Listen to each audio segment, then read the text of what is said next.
First of all, I'd like to thank y'all for coming, but can we have either a toast or a nice round of applause or both for Anne for Book Carnival? Thank you all. Yeah, this is wonderful. I mean, when you see the people that she brings through this store, it's amazing. One of my favorite authors is Craig Johnson, who writes Longmire. And she says he visits once a year. Oh, always. Yeah. So he must love you like we all do, I guess. Huh? Well, What do you have on him? Pictures or? I wasn't going to tell. Oh, okay. That's keep it a secret. Exactly. So we're here to celebrate Blood Fiction, which is an anthology of some of the best writing that I think has been gathered in a short fiction anthology ever. Let's put it that way. I'm waiting for the prizes to roll in, the awards, the prizes, you know, the Nobel, whatever that anybody wants, the Pulitzer. I don't care. Just send it here. But I'd like to thank my authors who, you know, not. It's hard to, you know, if I start to cry, you'll have to forgive me. But it's so amazing to have you as friends. It really is. You're incredible writers, but you're even better people. And not one of them told me to F off. Well, a couple of them did, but they did send their stories too. And so, you know, thank you very much. You made me look like a genius, is what it is. My name's on the book, but the soul of the book is you guys. So. I appreciate it. I really do. I appreciate you guys putting up with my, you know, interference with your stories at points. Dana finally turned her phone off and shut her texting down. She got tired of me. Dana, maybe this word isn't quite right. You know, she finally told me where I belong, which is anyway. So what the format we're going to try is, and I don't know how this works. This is actually the first book signing I've ever been to that didn't involve Ray Bradbury. I used to go to his all the time because he was so engaging and so entertaining and so brilliant. Oh my God. But I don't know how this is supposed to work, but what we have in mind, because we have so many authors here, some of you who have traveled, the other ones wanted to be here, like Vanessa's in New York, Wendy Hornsby lives way up north, and she just had her knee replaced. Cameron, unfortunately, is in Europe. I mean, priorities, come on, where are your priorities? But I mean, everybody had a really legitimate excuse. Dennis drove from San Diego, thank you. Bob and his wife drove from Oxnard, appreciate that. Although Bob is just a road warrior. He gets in a car and he just rocks it. So anyway, again, we're gonna try to do this so that in alphabetical order, according to last name, not first name, we're going to try to read whoever's at the top of the list is going to read the next person, and then that person is going to read the next person. So, Dennis, I think are you first up there? I believe so. You're a C? Alphabetically. Yeah, not by D, by C. That way too, I think.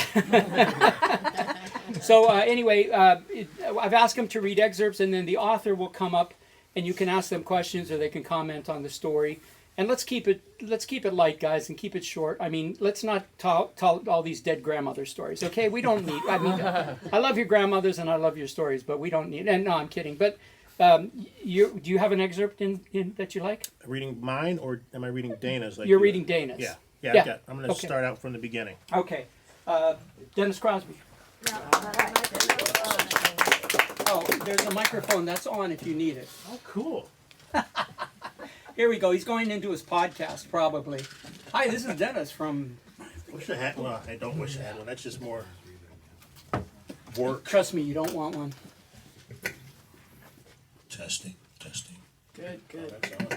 Oh, all right. So this is Meteorite by Dana Hammer. I haven't had a full night's sleep in 6 months. Sure, I've slept 20 minutes here, an hour there, but not enough. Nowhere near enough. My eyes burn, bloodshot like a drunk's, and I don't drink. My bones are heavy, and everything's hazy. It's sort of like when you have jet lag, but you don't have It's sort of like when you have jet lag, but you don't have a head full of happy vacation memories.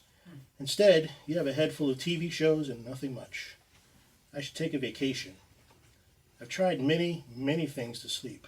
including meditation, strenuous exercise, gentle exercise, coloring with crayons in a coloring book like a child, warm milk, chamomile, masturbation, staying awake as long as I can in sort of a reverse psychology ploy, eliminating blue light, eliminating electronics, listening to music, earmuffs and sleeping masks, feng shui, sleeping pills, weed, masturbation, heavy meals, massage, lavender scented everything, warm bath, hot shower, self-hypnosis, therapy.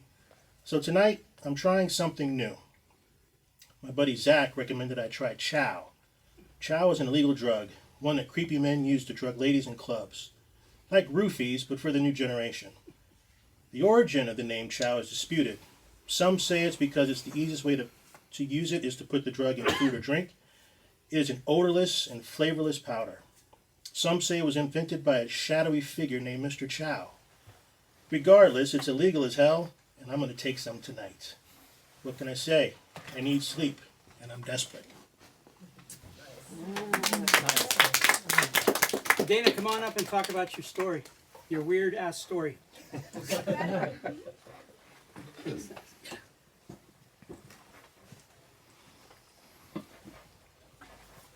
This is Dana Hammer, who wrote Meteorite. Yeah.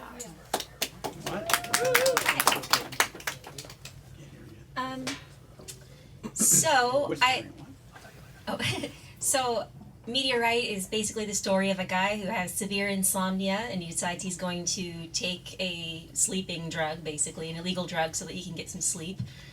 And he accidentally winds up, through a series of events, he accidentally winds up drugging a teenage girl who comes into his house with it. Happens all the time. You know, and so now he is a middle-aged man with a drugged teenage girl on his bed, and he has to figure out a way out of this situation. So that's basically the plot of it, or the, yeah. Do you have any questions for Dana? She's, by the way, I hesitate to ask you what your credits are, because we don't have all day. But she is so accomplished. What's recent? In September, my novel The Carnival's Guide to Fasting got published by Cinnabar Moth, so you can check that out if you want. Nice. I have another middle grade novel that's going to be released in February, same publisher.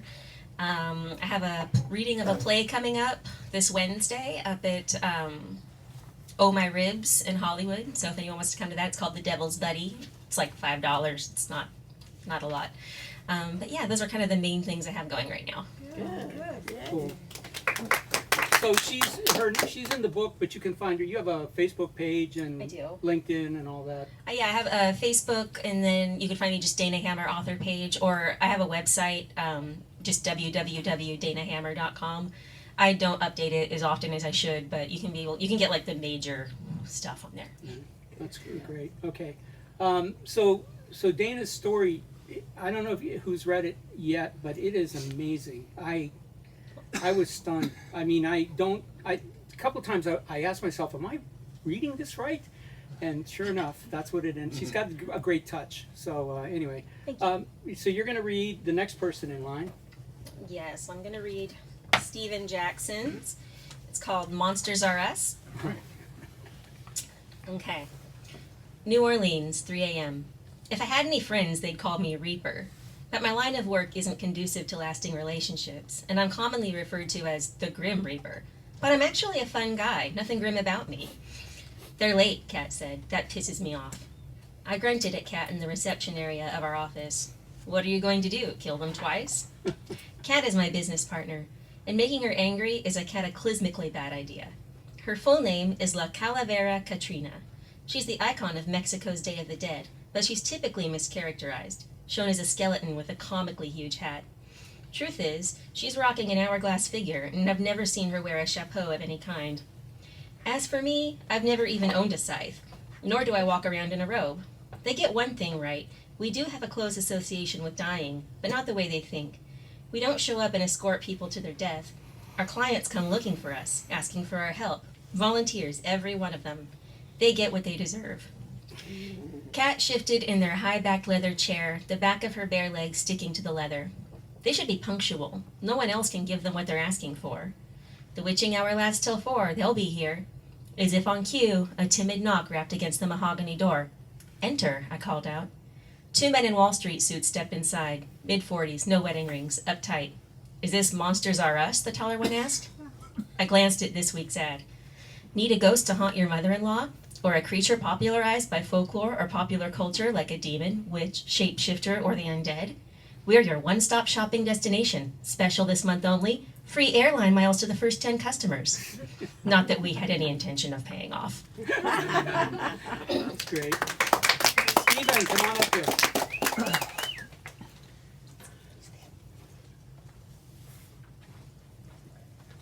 Good job. So, Monsters of Are Us is one of the funnier entries in Blood Fiction. I mean, you look at Stephen, you think he's a dour, he doesn't have a bit of wit or humor in him. He's one of the funniest guys I know, and he's also a tremendously funny writer. And I don't mean that in a bad way. I mean in a good way, you're funny.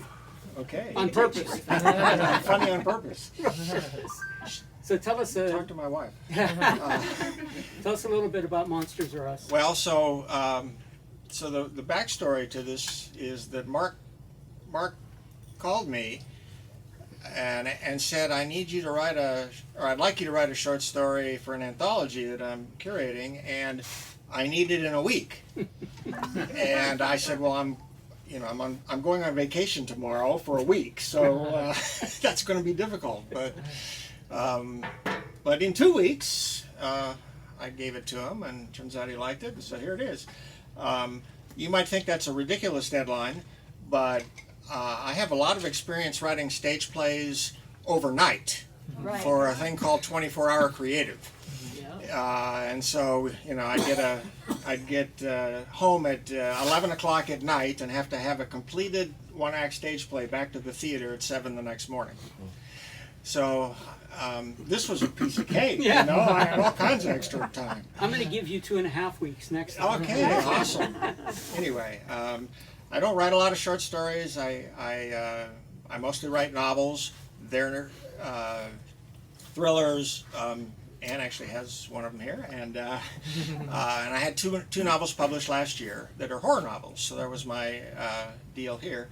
And so my only disappointment is that when Mark was describing my story, he described it as fantasy, and I thought I was writing historical fiction. So I don't know what to do about that. I'm sorry, man. I had a brain lapse. So. Stephen describes himself as a recovering engineer. Is that how you characterize yourself? Yeah, I was in engineering for 33 years. Wow. And retired from engineering in 2009 and have been a full-time writer ever since. Yeah. Well, this is what I mean. I mean, when I called anybody, on any of these guys, they responded, and he did a tremendous. That story that is in that book is pretty much the way he sent it to me.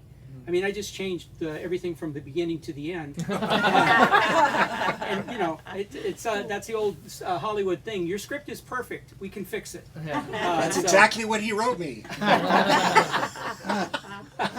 Anyway, it's a wonderful story. So, so you're going to read the next author. I am. Wait, does anybody have any questions? You guys can ask questions of these people. No? Stephen has no writing procedure, so it's not going to help to say, what's your measure of success? He has no success. That's what no, you're trying you to have say. no you're unmeasurable. What type of engineering did you do?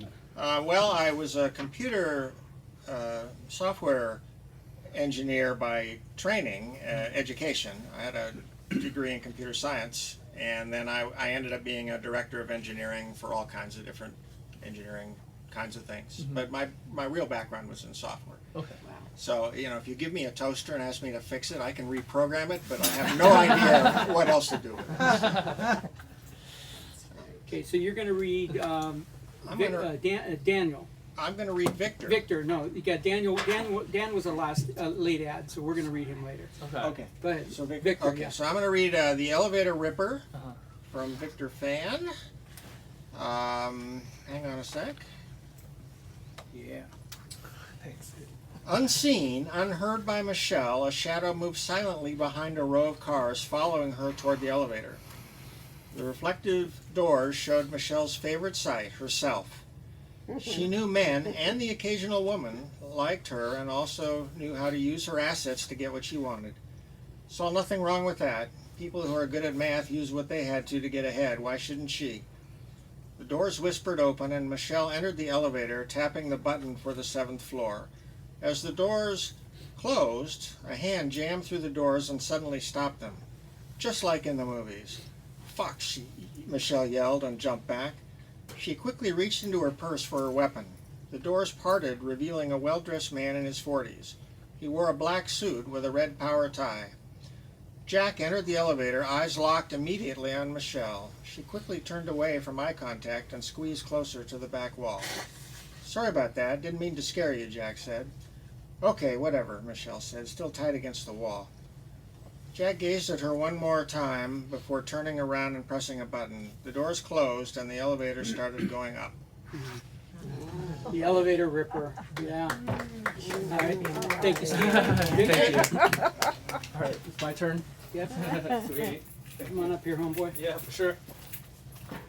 I'll need this. I got it. So Victor and I have known each other for quite a while. He is no longer doing much writing, which is a shame. Yeah. But he has a daughter, and she's expensive. Yeah. And so he went back to school and got a master's degree and several other in computer science, in sciences and IT. Right now he's a top-level programmer for the United States government. No, I don't know where he works. I don't get it. He goes from job to job more than I go from razor to razor. He just always is. He's always moving up that ladder. Yeah. So anyway, so tell us about Elevator Ripper. Yeah. So like Mark was saying, like about 10 years ago, probably more than that, I was applying for my my Master's of Fine Arts degree, and the 3 programs I applied for, which were SC, LA, and Fullerton, they all require that you write a short story to get in. So I wrote this one short horror story, that got me into all 3, and here it is. Yeah. But you have a horror background. You love. Yeah. I mean, you see my hat, Monster Palooza. I went with him and his girlfriend at the time. Yeah. And I bought this hat. I forgot completely about it. But Yeah. he's so involved in. He loves that world. So is this your favorite time of year, Halloween? Yeah. It's definitely the busiest time of year, but it's the funnest. My kid, she's all about horror too, so she loves it. Yeah. Yeah. Victor also illustrates. Really amazing artist. He's a terrific producer, editor. He does editing, film editing. I mean, he does none of this now. All he does is IT. But he's also a great father. Thank you. He worked. I don't want to get into what it was, No but he worries. worked his ass off to get custody of his daughter. And Thank he's you. been a single father for For a while now. for a while. For a while now. She just graduated, and you're doing really. You're doing. Thank you. I'm so impressed job. by Victor. Thank you guys. I appreciate it. Thank you. Just give me congratulations. Thank you for your service. For sure. Thank For, you. to the community. Yeah. All right, and who are you reading? I'm reading my boy Larry. Lorenzo Portelli. All right, so this is Club Dead by Lorenzo Porticelli. So Bucky Wee licked her lips. She looked good, and she knew it. And she sucked on a tangy ice cube. But looking good hadn't helped a bit with the rising dread that had clothed her in the shroud of misery, like a garment for the damned. Already 2 days in Rio, and not one prospect beside the skinny cabana boy, Enrique. She knew the price for failure. She pictured a small piper in the air, above with burning oil proclaiming her vaporous epitaph in the heavens. The end. This is it's called Club Dead for a reason. So read to the end because it's got a cool ending. So Yeah. cool. Thanks, Victor. Who's reading next? Who's up next, Larry? So a lot of you, if not all of you, know who this guy is. He's, OC royalty. yeah, So he's just, incognito. all he's the time. well, he's amazing. He really is. He organized this with Janice, and Maddie just sent a text saying, "Wish I could attend." I don't know who knows that she had she fell and broke her hip, and so she hasn't been able. She's in pain and she can't travel. She can't sit. But anyway, so Janice, Thomas, Larry, and Maddie put this together, and Larry brought. When we were here, we came early, and all Ann kept saying is he feeding an army? And I said, well, no, he's Italian. Yeah. You know, so anyway, and he's a terrific writer. He's a great friend. I just can't say enough about Larry. He's I get so frustrated with him sometime, but it doesn't last. I can't hate him for very long. You know. So. Thank God. No, because he'll bring food the next time. Everyone's fine. Daniel. Yeah. We're trying to. Dan came. Well, wait. Who was you supposed to read? Well, you're next, but I didn't know if you wanted No, me to no, read skip it. me. Daniel. Yeah. Daniel McCalla? Yeah. Okay. Okay. Well, wait. Dan, who are you reading? I don't know. All right. We'll just play. We'll wing it. You can read me. Are you reading Daniel? No one's assigned to read me. Yeah, yeah. 'cause Oh he's the no, we were first gonna one. we were gonna come around. Oh, to you coming back around? Yeah, but that's okay. We'll figure it out. You're in charge. You got Why this. should we read you? I don't understand. I don't know. Jesus, you're such a terrible writer. I don't even know how to. I don't even like doing it. All I want to know is where's the bourbon? Ah, I drank some of that last night. Yeah. Here we go. All right. Go yes, ahead. indeed. I'm reading Pirates and Knights by Daniel Kiwa. Don brought me for a reason. We were in Las Vegas to meet with Gabe Marshall in his private suite. But it was my time of the month, and I dreaded wearing that dress. Low cut with a very short skirt practically painted on. Not the kind of thing you wanted to wear when you feel bloated. When I met Don in his room, he said I looked fine. Still, I checked myself in anything that would produce a reflection. My hair was all teased up, and I could feel the weight of the makeup on my face. I carried a small, shiny pink clutch and wore ridiculously high stilettos. Don wore his well-tailored black brioni and a white shirt opened at the collar. Just another well-dressed gentleman with a girl half his age. He looked both elegant and comfortable while I struggled to keep my skirt down and my top up as we headed downstairs. Don didn't say anything to me as we walked. I noticed both men and women gawking at me in my skin-tight dress. We walked as a couple, arm in arm, through the massive smoky casino, where tourists played blackjack and sat at blinking, clanging slot machines. It had a King Arthur theme, with knights in armor at the door and waitresses dressed like serving wenches. We caught a taxi and headed down Las Vegas Boulevard to another hotel. So you might wonder, where's the blood?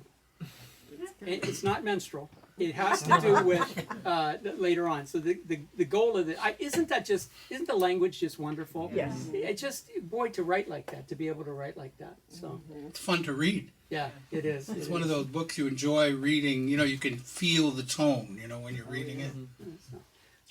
Dan, come on up. Thank you, Larry. Can I borrow your book? Yeah. Okay. So I had to beg Dan to write because he said yes immediately, and then I thought, well, this isn't a battle. Let me explain to him what I got. No, he's this guy's a great writer. He doesn't. Here's the problem with Dan. He doesn't write enough. That's his problem. Yeah. Many problems. Yeah. Well, that's just one of many. But anyway, his pen name is Mikiwa. He's not obviously not Japanese or Indian or Native Swahili. Swahili, exactly. So. It's Swahili for loner. All right, so you're going to read. Oh wait, we already read Victor. Yeah. Larry. Okay, you're going to read Bob Summerall. Yeah. Was that the plan? You never told me. Oh, why did you want to take a minute? No. Okay, go. 122. Yeah. I put a table of contents in here. I was so proud of myself. It's hard to do a word, dude. I did this myself. This is all self-published. So if you guys don't think you can do it, you can. I mean, my screenwriting book. Once I finished my screenwriting book, I didn't care what anybody gave me. It wasn't going to be as hard as that.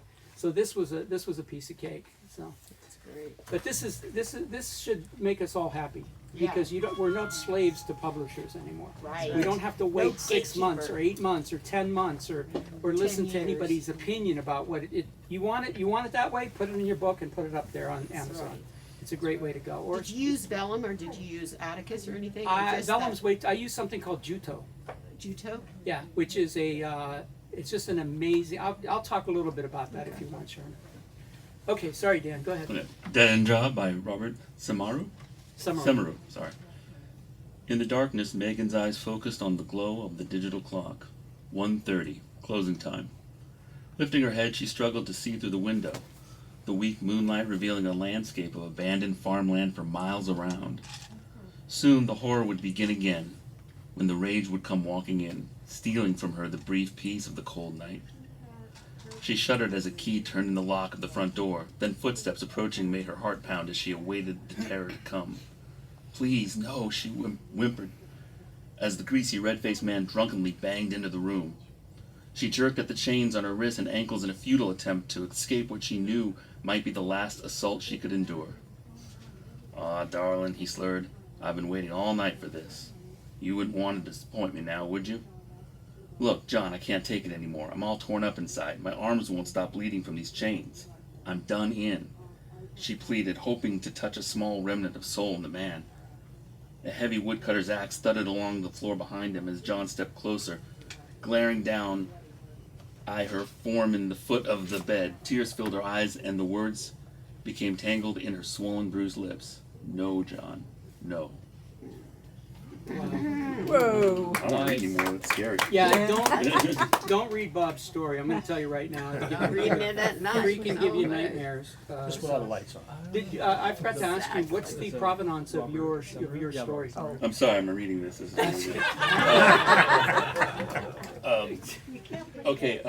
It was a bigger story, and it was about the men in the story. And the story required her to recount what had happened from her perspective. And it was awkward for me because I don't know how to write from a woman's perspective because I'm not a woman. Oh. And so I had a lot of female friends who were writers, and I said, well, okay, here's the situation. She has to pretend to be arm candy, but she's really a killer assassin. Did I spoiled it for you? Okay.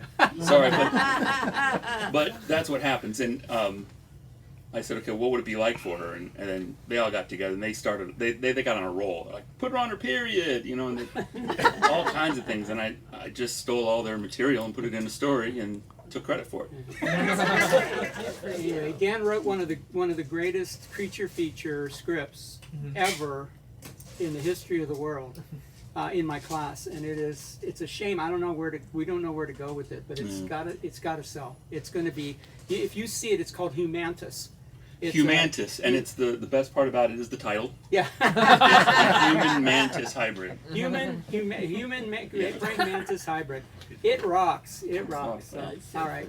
Thank you. So, Bob, come on up. Thanks.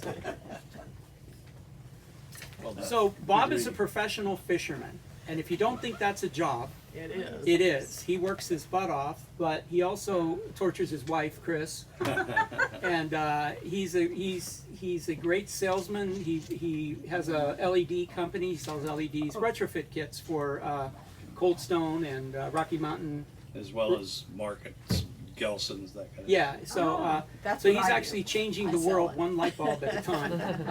But he's a great guy. I love him to death. But when I tell you he's a road warrior, this guy gets on the road and doesn't stop for days. Truth be told, I'm a professional sports fisherman. What that means is that I don't get paid to fish. I get paid to write about fishing.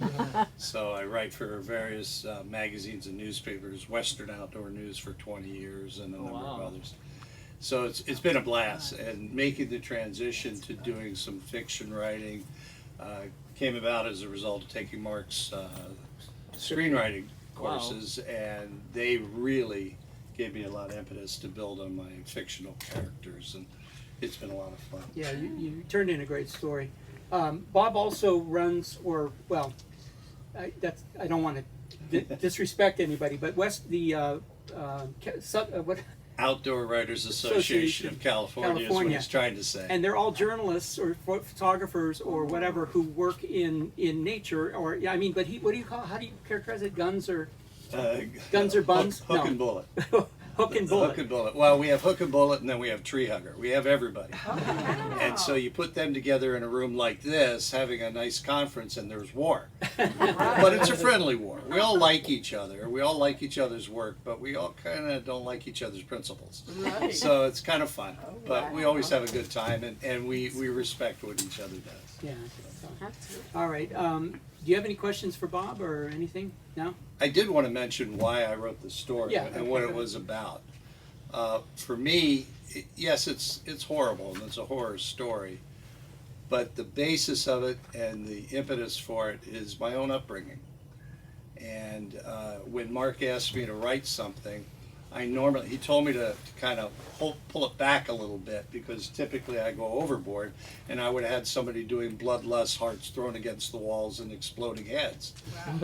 But he asked me to hold it back a little bit, and so I began to reach inside, and I found where my dark place was. And for a guy kind of new to fiction writing, and certainly brand new to horror, it was really touching on a touchstone for my own spirit, and it gave me a chance to kind of express some things I hadn't expressed before. So it was really rewarding for me. Yeah, this is a hard story to read. It really is. Harder to live.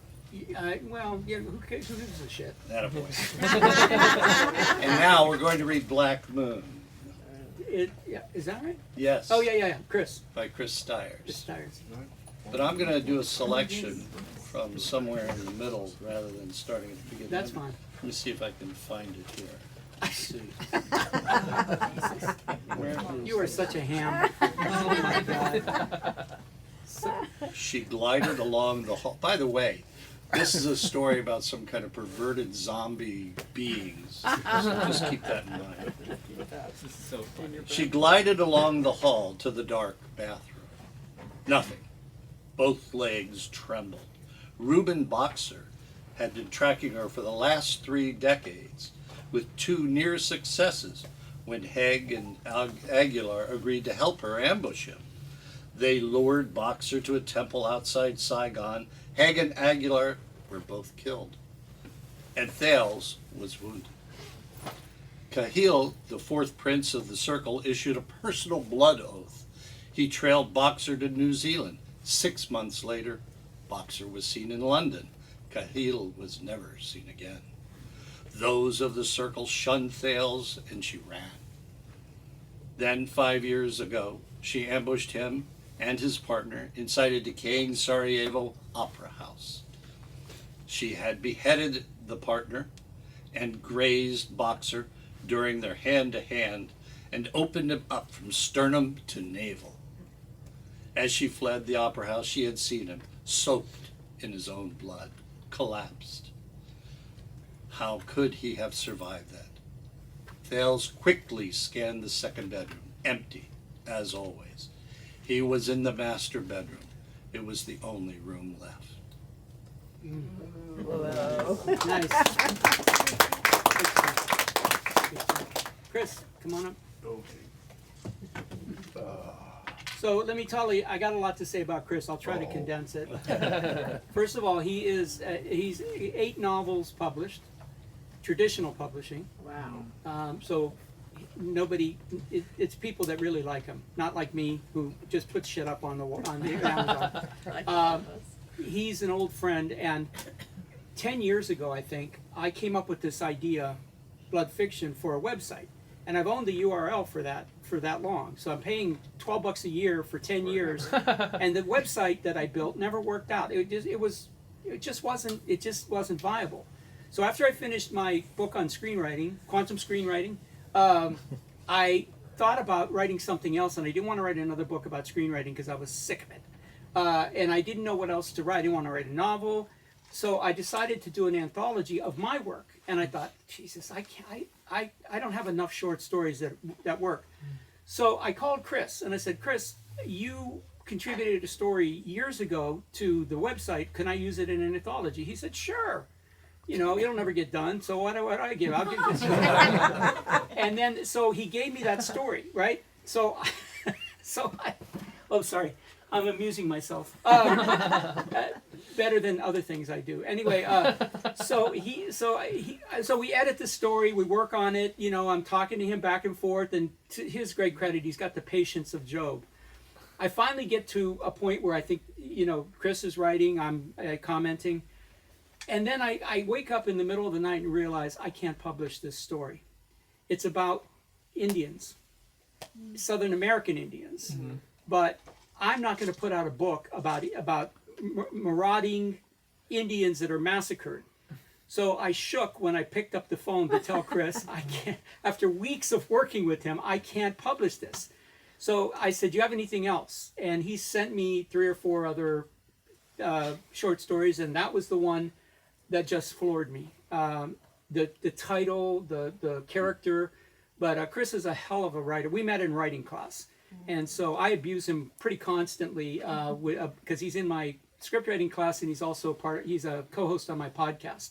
So anyway, you're a great friend, and you have the patience of I don't even know where you come up with it, but I appreciate you a lot. So where did Black Moon come from? Yeah, you know. So by the way, I asked him this. He goes, I don't remember. I say, well, thanks, Chris. I'll put that in the show notes, right? Chris doesn't remember. No, you do. I started selling short stories back in the 90s. I think I've got like 70 that have been published in 12 different countries. Wow. And like you said, I've got 8 novels now, and the 9th hopefully next year. And this was one of the first ones that I sold. And I kept thinking, because I was in my Stephen King's Dean Koontz phase of writing back then, and I kept thinking about a creature that is semi-immortal, but can be killed, but is immortal but only has to feed once a month. And in my head, I'm going, what if they couldn't get food? And that's where the story came from. Terrific. All right. And it is, you look back at some of your old stuff that you've done, and first thought is, who wrote this? If it's good.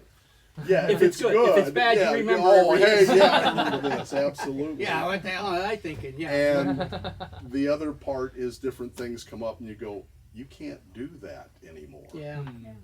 I mean, think about how many writers are out there right now that are considered classic writers, and they're getting banned because of their political beliefs 100 years ago. So yeah, that's one of my biggest nightmares. Is I'm gonna log on to one of my social media accounts and somebody's gonna say, "Can you believe this asshole posted this?" I mean, I just heard about Lizzo, the singer who put in something about, she put the word spaz in one of her songs, and they called her an anti-ableist or an ableist because you can't use the word spaz anymore because it means spasmatic or spasmostic or whatever the word is, but it's a slur. It's just, you know, what are we going to write in the future? Dear Grandma, I hope you're doing everything that you needed to do with your knitting. I mean, that's what we're going to do. It's probably grandma anymore, because then it won't be gender neutral. Right, exactly. yeah, no grandma. Dear person of age that is over 70. Yeah, you can't even say that because then you're an ageist. You're an ageist. You're a sexist. You're a racist. You're an life ableist. giver of my mother. Yeah. Right, there you go. Okay. Anyway, okay. So who are you going to read? I'm going to read the opening of The N Train Home by Janice Thomas. Okay. McKenna Bright stood beside the 55th Street entrance to the downtown Q-N&R, trying not to smile but failing. The whoosh of hot air rose from the station below, followed by the echoing screech of brakes, signaling the arrival of a subway train. She should catch this train. That would be the smart thing to do. They ran less frequently this late at night, and the safety of her Soho studio was still a good 40 minutes away. but she couldn't leave Luke just yet. Couldn't turn away from his eyes or the way he was looking at her.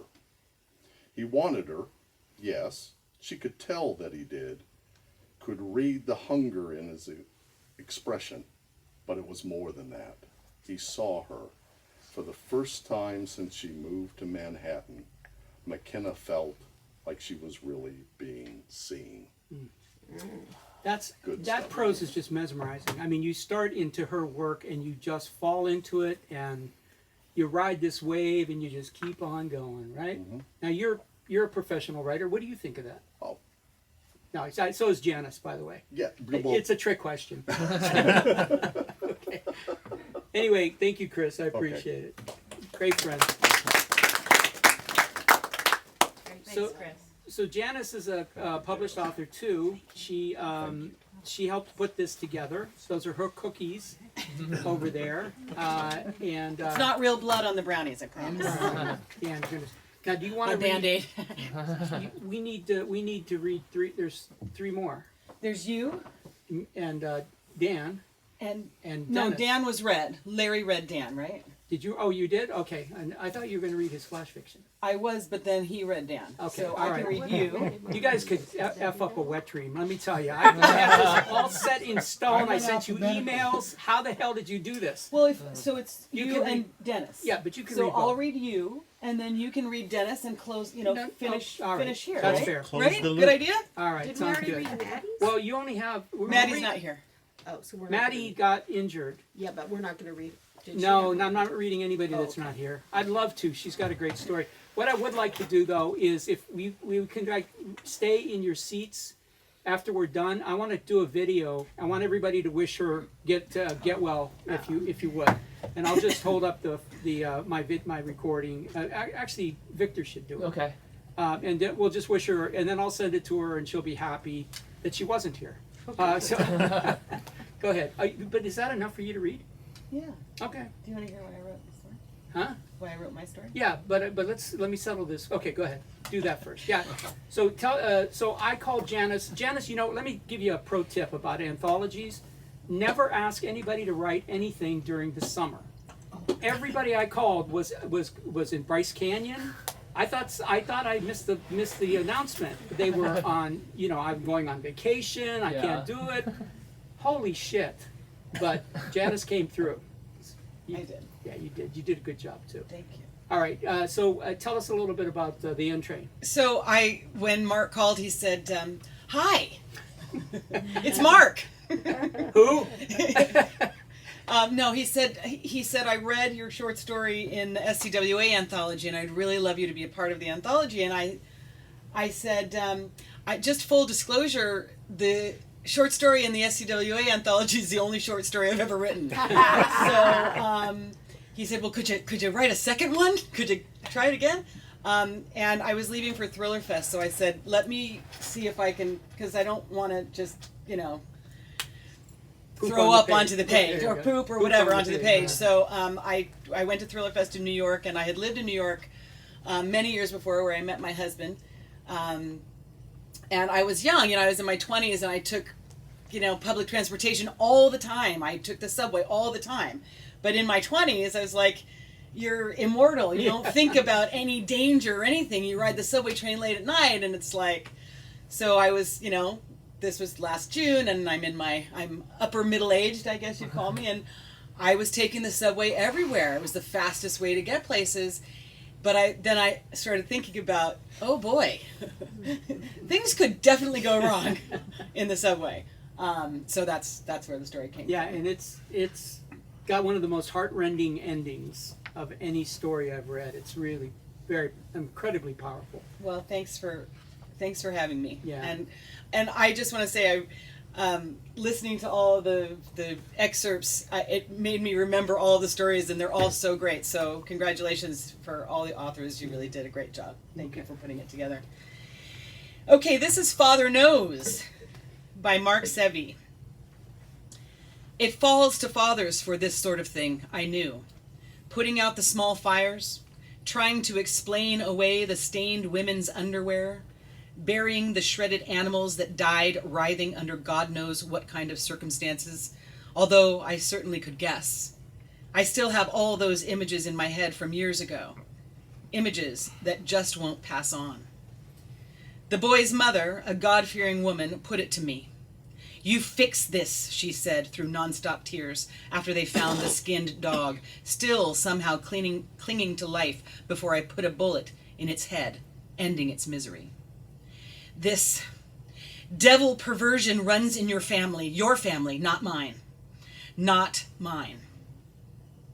"Son," I said to the boy, "come here, please. We have to talk."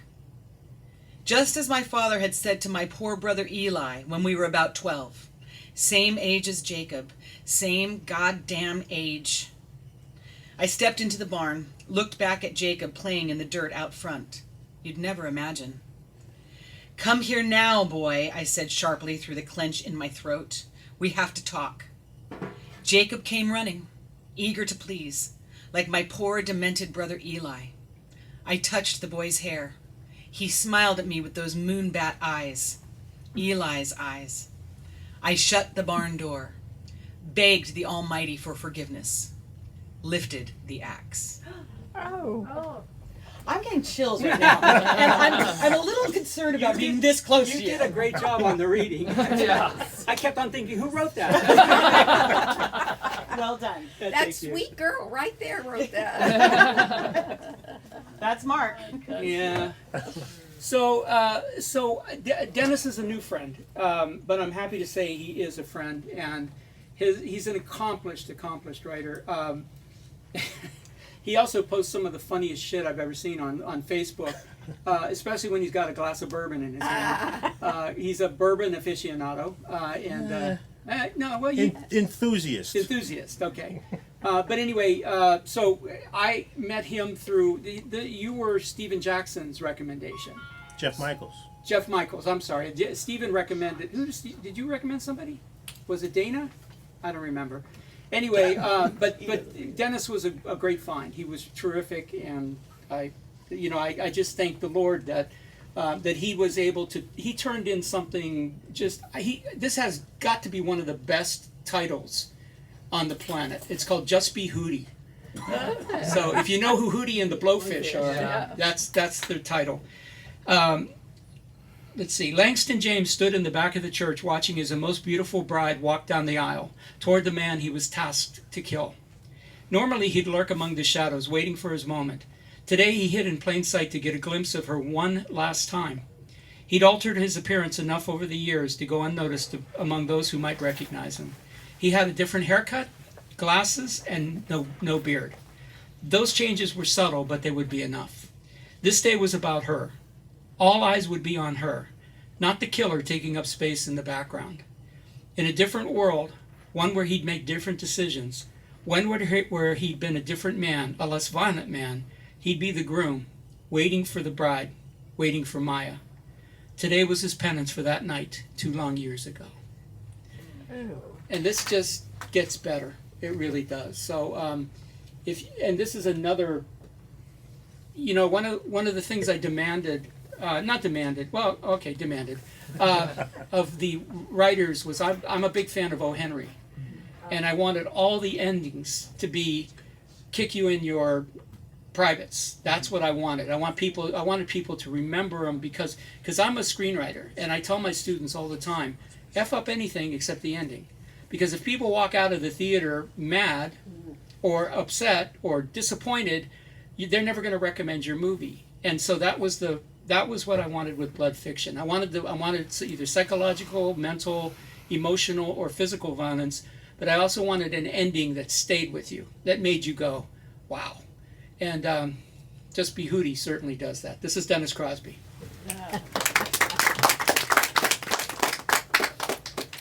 Thank you for that. Sure. So the most challenging part, or challenging part was the title. Even I'll tell you why. One, yes, it came from the Hootie and the Blowfish thing. When I got introduced to Mark, I had actually just had a conversation like a week prior to that about Hootie and the Blowfish, and this concept of him not being Hootie. Like, you know, you grow up, you hear about this band, you got this great front man, the Blowfish are behind him, so everyone thinks he's Hootie, but he's not. And he would argue, no, my name is Darius, I'm Darius, I'm Darius, and people would say, no, just be Hootie. Just people already think that's what you are, so just be that. And so the title and kind of the theme of this derived from that conversation. And this story is actually the first story I've written. Yeah, first story I've written. It does not have any type of supernatural element. There's no magic in it. It's just people, human beings, dealing with being human beings. Which I'm very proud of. I'm actually glad that you liked it, because I figured I might have to loved it. throw some supernatural stuff in there just to make it interesting. I thought about doing that at one point. I'm like, ooh, maybe I should make him a werewolf. I'm like, no, don't.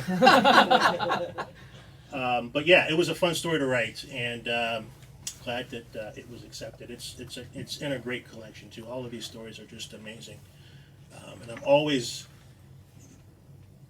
I don't know, it's just so weird to be in a group of amazing writers. I've done a few anthologies over the last year, and the group of people that I get to work with in those books, it always just, I'm like, who the hell am I? Why am I in this? But I'm honored to be in it, so thank you all for enjoying. Yeah, great. Okay, I think that's pretty much it for the day. Oh, I gotta get a selfie. Get over there. Huh? Right there. He wants a selfie. We're doing selfies. Well, I'll get that. You mean for me? Oh. No, you and me. Yeah. Oh, okay. That's the definition of selfie, Mark. Gotta get everybody. Do I look up? Yeah, you look up. Hi. There you go. I can't do. I have no coordination. I cannot. Every time I try to make a selfie, it's like I get my crotch. That's your other That's a self. whole nother picture. That's called something That's a else. whole nother story. Yeah, yeah. That's for That's Blood what Fiction too. Snapchat. Blood Fiction too. So anyway, guys, it's been a joy. Remember? You want to do video? Huh? You want to do For a video? Maddie. Yeah, I will in a minute. Let me just wrap up. I just want to say thank you again to all of those who came, to celebrate this with us. And if you like this, we don't have enough reviews on Amazon, so please, even if you have to lie, I'll pay you. Please just go to Amazon and spread the word. We've sold about 120 books, but I think most of those were me. No, we really need the reviews, and we want. I've submitted the anthology to a contest, and I'm deliberately not checking on any of it, because if it happens, it happens, whatever. But if you guys know of any places that take anthologies, I'd appreciate you letting me know. I have a screenwriting class starting Thursday, so if anybody wants to learn how to be a screenwriter, you won't learn from me. No, I can teach you. But anyway, it's let me know if you need any information. I have some cards and stuff like that. So, but God love you all. I'm not even a religious man, but I got to say that you've been great. And let's have one more round of applause for Ann. Thank you. This is more fun than I could have expected. Oh, there you go. Well, again, I'm going to tell you why. Yes. That's the reason why. Yeah. I have some amazing friends. Wonderful. Yeah, absolutely. That's the other thing about this. I'm so proud of the fact that I have such talented friends, because you guys make me look good every day. So thank you very much. I love you. What? Lots of food and. Oh yeah, there's plenty of food. Larry is feeding an army, so stick around for a while. If anybody wants to do any signings and stuff, you're okay I still with. need to get some. I'm sure several people want to get some autographs, and I know I need to fill this up, and I haven't gotten you yet. Yeah, well, you got to pay. It's going to cost you. It doesn't happen. All right, guys. Thank you very much. Take care. Do you want to do video? Yeah, let's do a video for Maddie. I don't know. Just yell at her or something. What do you want to say? Like, you want to do 1, 2, 3, get well, Maddie, or screw off, Maddie, or what do you think? How about miss you, Maddie? Yeah, or something. What do you want to say? Miss Love you, miss you. Get well, miss you. Just shout out something. Okay, ready, guys? Ready. All right. Miss you.